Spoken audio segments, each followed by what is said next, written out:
business. Okay. It's an old coworker, so just like no pressure, right? So I used to work at this office, and there was a lady there who used to work there, and she was the accountant, and we're gonna call her Jamie. So Jamie was the accountant at this office, and Jamie was well qualified for her job. Jamie was basically running the whole show. She was constantly having to deal with like owners withdrawing money for non-business things, and she was constantly having to like audit them, fix things, penalize people, like basically try to run the company smoothly in terms of finances. She was basically the unofficial CFO, but she was only getting an accountant salary, really, which is so sad. So all of us in the company generally felt like she was overworked and underpaid and underappreciated. We felt like she could have been working at a bigger firm and doing better things, but she worked for this small business. Why, I don't know. And she was a CFA, certified accountant or something. That's what it means, I think. Yeah. So she actually had all the credentials that could allow her to like move, but I think she was just so comfortable in that place, so she never moved. And we're like, listen, like, Jamie, what's up with you? But everything, she seemed to live a good life, but she didn't drive. We're like, Jamie, why don't you drive? Like every day a person would come pick her up every day after work. Like he was her commute. He would drop her off and pick her up, which, you guys, living in a one car household sometimes just is so limiting. It's so limiting. One day she comes to work. She's crying because she's having problems with her husband. Oh my god, is he cheating? No. Okay, well, maybe if he was or he was, that's not what she was crying about. She's like, no, I have a problem. She's like, my husband got like, so the husband used to work for like one of those companies that like gave these amazing benefits. So one of the things that the company did was they were like, listen, what we're gonna do is we are going to give everybody who works for this company an opportunity to take out a loan on us to the value of, let's say, a couple $100,000 for the purposes of home buying, right? So less interest, less everything, all those good deals versus like getting a traditional mortgage. Great. And then they did it, and then the husband took out the loan. So you guys know what's been happening lately and all that stuff, but anyway, husband took out the loan, but they never made a home purchase. They would go around and look, and he would always complain about every single home. And when she would push and say, look, here's what's gonna happen, interest rates are gonna go up, and the housing market is gonna become more expensive, and the money we have is only gonna depreciate in value, while she's just sitting there looking at it.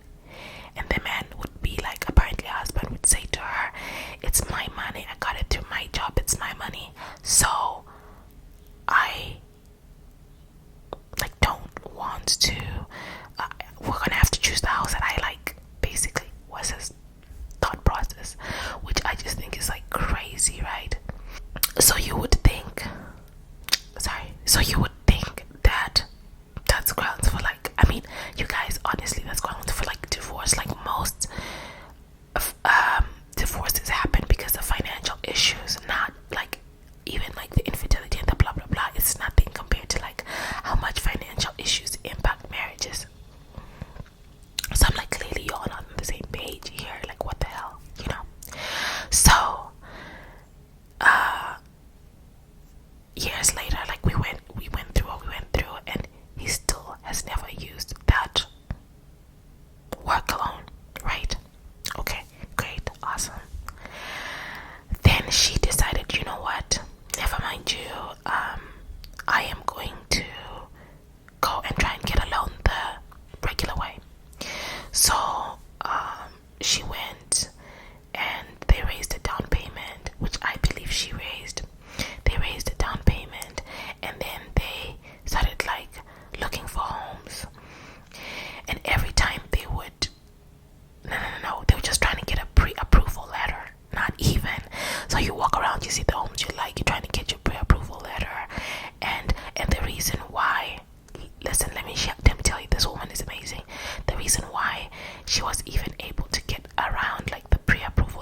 here she is trying her level best to do this thing, and she's doing the runaround, and she's getting denied.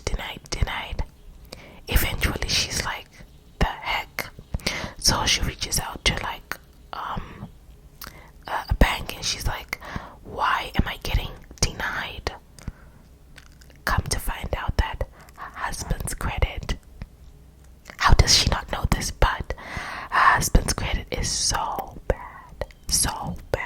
It's so bad that like he's not even like bad credit, he is like blacklisted from many financial institutions because he has taken out so many loans and never paid back. Like what? So this guy is one of those people who finally got into traditional employment after years and years of trying to be an entrepreneur. So I guess in trying to kick off businesses and stuff, he was always taking out loans and defaulting. So I don't know if he had bankruptcies and things like that as well, but like he was basically like, they were like, ma'am, if you want like success in like getting a home, you might as well apply by yourself, because your husband's in like weird like financial situations, like his debt is bad, his bankruptcies and stuff like that, and or had them in the past, and so we cannot like give him a loan, but if you apply as an individual, you will qualify. They're separated now. Husband and wife no longer together. He's been moved out. Her mom had to move in to help take care of the kids because she's like, I'm done with you. I'm done with this. I'm done with your bullshit. Because why are you, why did you not tell me that this is your financial history? So honestly, I think he was hiding it. I think he was actually hiding it from her. How? I don't know. And you know, guys, that's the thing about like being married and legally recognized as people who share finances. Like, you actually don't know what the other person is really doing. Like, people don't have 100% combined expenses, combined accounts and finances, and in this case they didn't even have like anything shared. Finances are a deal breaker, okay?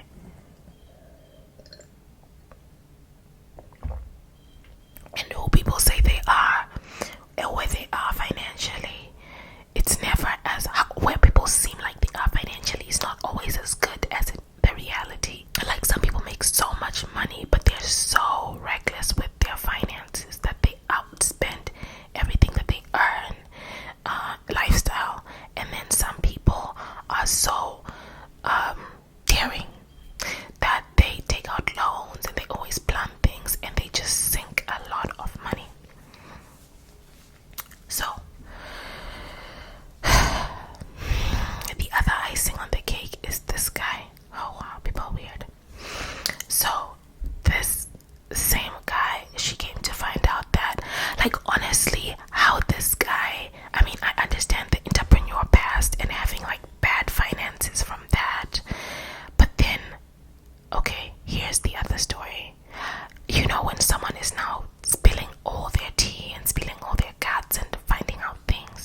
40K, and he tried to invest it and he lost everything. He lost everything. He lost the whole 40K. He's not getting any return on his investment. So now he's got a $60,000 loan. Like, I can get how she didn't realize how bad things were because she didn't know his his financial past, but she definitely knew like what she was dealing with. So now he's having to return 60K from his he's gonna have to pay it back if he wants to keep that job. And obviously, you know, it's really, really hard to say I can't pay a loan when you're actually earning relatively okay money. But yeah, we live in a credit society, and so what do you do? What do you do? So yeah, like, what do you guys think about like that situation? That's like crazy office gossip.